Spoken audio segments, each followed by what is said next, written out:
question is, what do we want to put in education so we can change the product or improve the product that we're getting out? That is a significant question about education. And each person has to decide what is it they're going to do to make it better. I thank you.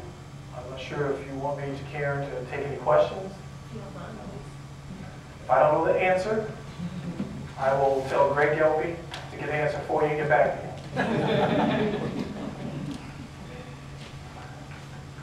Any questions? I actually have one. I'm a special education student here at ASU.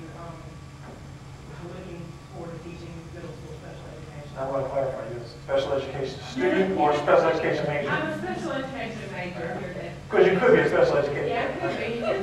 But I'm going to still be a special educator and her first day at Richmond County.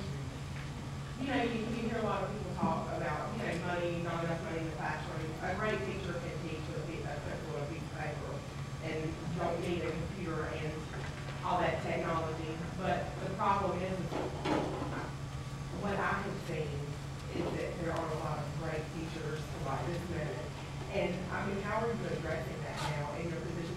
And I ask because I get a lot of students at the literacy center that I tutor and things like that come home with notes from teachers that are just chock full of grammatical errors and misspellings, and it should have been sent to the principal before it was allowed to go home. And I actually get some of those emails. Copy the letter. And I think as a parent, I'm a parent of a 2-year-old, and I'm thinking, I would not want this person teach, even if they were teaching math, I would still want them to be grammatically correct when they send me something home. And so, how are you dealing with this right now? I understand the need for more body in the classroom, but at what extent when it comes to educating our kids? You notice Mr. Scott left when you came to this question. Board member. There's two sides of that coin right now we're looking at. One is we're looking at the performance and accountability piece for the quality of teacher that we're having and what we communicate about the expectations for your performance. That's a piece of it, the current people that are in place. Because we had to do a gaps analysis for the state, and it was some pretty interesting information to show. I'm trying to do this from memory, but last year, there were only, I believe, 15 teachers who were unsatisfactory.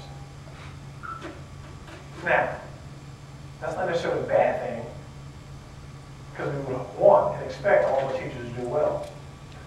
But the gaps analysis issue is, if your system has 30% of the schools not meeting the expectation, as outlined by NCLB, how can you only have something like 0.6 of them labeled as unsatisfactory? So the quality of performance assessment has to be changed and improved. And performance assessment doesn't have to be a negative thing. It doesn't mean that everyone's got to be fired. But if you don't assess the performance, how do you tell them what to improve?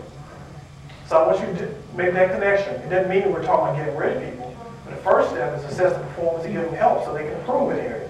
So that's where we're lacking a little bit. Okay? And we found the same thing exists with principal accountability. The other side of it is not just getting a warm body. Such things as when we recruit, so we're not waiting until the last minute. The NAACP meeting I was in at last night, I shared with them that no matter how much people think that teachers or whoever makes a lot of money, you got to base it on the market value. You can't ignore that. If we're not competitive in the market with salaries, guess what? Anybody who's good at it is going to go somewhere else and get a job. And that's just human nature. I don't know why at times that people think that it's different for an education. Now the difference is educators won't be making these top corporate salaries. Because, and I'll use myself as an example. If you stack us up being the fourth largest employer, the people who are above me make my salary like a pittance. Absolutely pittance compared to what the compensation package. But I didn't get him to be the focus. Well, And I don't think anybody in the classroom did that. Anybody that's educated, they certainly didn't get into it for the pay. Where else could you go and say that when you go out and tell people, I want to give you 30 children to work with for for 7, sometimes 8 hours a day. Most people tell me, I'll just deal with my one, and I'll leave it at that. But then we also make it hard to get quality teachers because everyone wants to come in and tell them how to do their job. And not demonstrate the respect that goes with the training that's supposed to go behind it. So they resent it. I had a teacher one time tell me the best thing that I could ever do in my classroom was to shut the door and not. You know, I mean, of course you have to teach the curriculum, and those are the things that the children need to know, but shut the door, don't let them know how to teach. And I just ask you have to start with the curriculum. I want you to teach them what you want. And I think it's important to do for like the non-education people here to understand AYP is such a big deal when people look at numbers and where they're going to live and things like that, but what the average person does not understand is that special education and things like that are factored into AYP. And when you take a child who is mildly disabled, who functions at about 75 to 80 IQ, and who research has shown it's going to max out about a 6th and 7th grade education, then it doesn't take that into account. And people don't take that into account that, you know, they're being tested on a 10th grade level because they have a 6th grade, or they have the ability to reach about 6th grade education. And so, you know, people over-rely on those factors far too much and don't look at the whole picture of who's actually factored into that picture. I mean, a big part of why many of our schools didn't make it to secondary level was students with disabilities. Now, that's a small number. We got another number that could be making progress that we have to improve. So we don't want to discount that also. But it does not recognize enough of the growth process with that student that may be very significant for the individual child. So you're right. Yes? Work here, you can. Mr. Scott lived through it. That's kind of some of the mentality, right? But the question has to be asked, if you got to increase salaries